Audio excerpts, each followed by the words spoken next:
Let's take a look at an example problem with multiple steps of motion. Let's imagine that you're stocking shelves at Trader Joe's and the position graph below depicts your movements up and down one of the aisles. Let's calculate your speed at 3 seconds, at 6 seconds, at 28 seconds, and then find the total distance and displacement that you traveled. Now, when you're asked to solve for the speed of an object at a certain time interval, it's important to note that the actual time you're given, 3 seconds, isn't actually that important. What's important is what segment that time falls on. Let's take a look at what I mean. So 3 seconds is right here on the x-axis, right? So what part of the graph am I on at the 3-second mark? Well, I'm on this section of the graph, right? And hopefully we agree that's a straight line. So my speed, or the slope, right, anywhere between 0 and 5 seconds is the same. So it doesn't matter if the question asked you to find the speed of the object at 3 seconds or 4 seconds or 2 seconds, it's the same thing. What we have to do is find the slope of this line segment, and that will give us our speed anywhere between 0 and 5 seconds. So to do that, I'll just choose 2 points. How about the point, let's say 0, 0, this one right here, and then I'll grab this point, which is 5 seconds, and then the y there is 3. So my slope there, speed at 3 seconds would be, I'm going to show this on the right over here. The slope would be that, again, we'll call this x2, y2, and this one will be x1, y1. Doesn't matter which one you choose. That'll be 3 minus 0 over 5 minus 0. That'll be 3/5. And we can just leave that as a fraction. It'll be 3/5. And this is in meters per second. So that's our speed anywhere between 0 and 5 seconds, okay? Now, it asks for the speed then at 6 seconds. That's going to be right here. And what do I notice at this time? I'm going to come up to my graph here. It falls on this line segment. Well, I know that between 5 and it looks like 7 seconds, right? This object or this person is not moving. So I know that my speed there, right, is going to be 0 meters per second. Now I could show that, right? This would be the point 7, 3. And this is the 0.53. So if we were to do the slope calculation, we would see this, right? That would be 3 minus 3 over 7 minus 5. Well, that would be 0 over 2, but it doesn't matter because 0 over anything is 0. So that means the object has stopped moving, right? So it's as if you walked to the right at some constant speed, then you stopped for a couple of seconds, and then now you're going to continue again to move again to the right in some constant speed. You'll stop again, right? This section indicates that you're moving backwards, right? Because it's got a negative slope. Again, here, you've stopped. This is again some positive, right? So you've got a constant speed. Moving to the right, so you're moving forwards, you've stopped, and then finally we're here where it says, find the speed at 28 seconds. That's going to be right here, 28 seconds. So right here, what part of the graph am I on? There we go, this line segment. So can you find the slope of this line segment? Let's choose 2 points. We'll call this 30, 10, right? That's the y value there. And then let's choose this point. I like to choose the points that are most obvious. So that'll be the point 26, and then that looks like it's 14 in the y.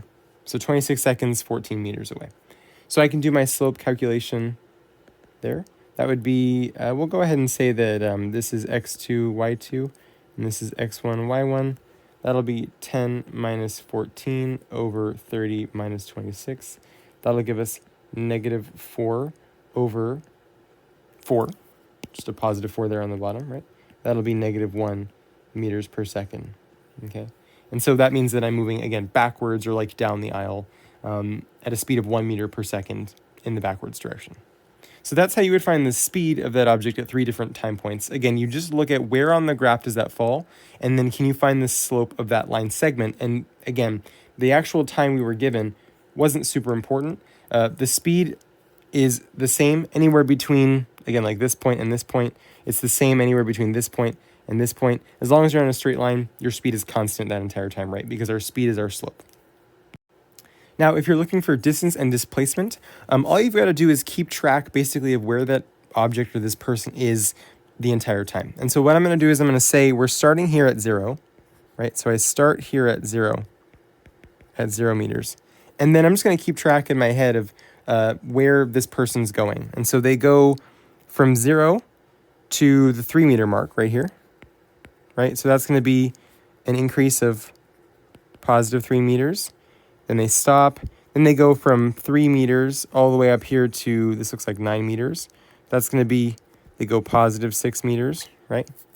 Then they go from the 9 meter mark to the 7 meter mark. So they went backwards 2 meters, right? And then they went from the 7 meter mark to the 14 meter mark. And that's going to be an increase of 7 meters because that's positive. And then they went from 14 meters, then they went back down to the 10 meter mark. And so that's a change of negative 4 meters if we're keeping track of direction. So I'll circle in green all of my my little segments there. So I went like this, right? Here, here, and here. So distance, remember, is every step added together. So I'm just going to add all of these together, even if I show a minus sign on them. I'll worry about that when I get to displacement. So the distance will be 3 meters, right? 3 meters up, plus 6 meters, plus 2 meters, plus 7 meters, plus 4 meters. And that'll give me a total distance traveled of 22 meters. Now my displacement is a bit easier. I could do two things. I could add these all up, keeping track of the negative sign like I did here. So I can do 3 meters, again, plus 6 meters because I went to the right, and then I went backwards 2 meters, went forward 7 meters, and then backwards 4 meters. So I could add all this up. I'll get 9 minus 2, that's 7, plus 7 is 14, minus 4 is 10, so that's going to be equal to 10 meters. And again, I would say like to the right or like positive. Again, something to denote the direction, right? Because the direction is an important part of displacement.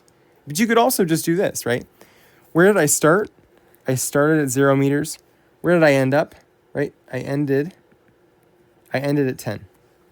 And there you go. 10 meters from where I started, that's where I ended. So you don't actually have to keep track of all the individual segments in between for displacement. As you can see, it was important for our distance calculation, because the distance, again, is each step added together. But for displacement, you can just look at the beginning and the end of your graph, find the length between those two, and make sure you keep track of the direction. So in this case, the object is 10 meters, and this person is 10 meters forward from where they started. So I'd say 10 meters to the right or positive or even forwards. Again, something to denote the direction. Okay, so now that you've seen a more complicated example, this concludes our segment on position time graphs. Please take a look at Canvas for some practice problems to apply these concepts.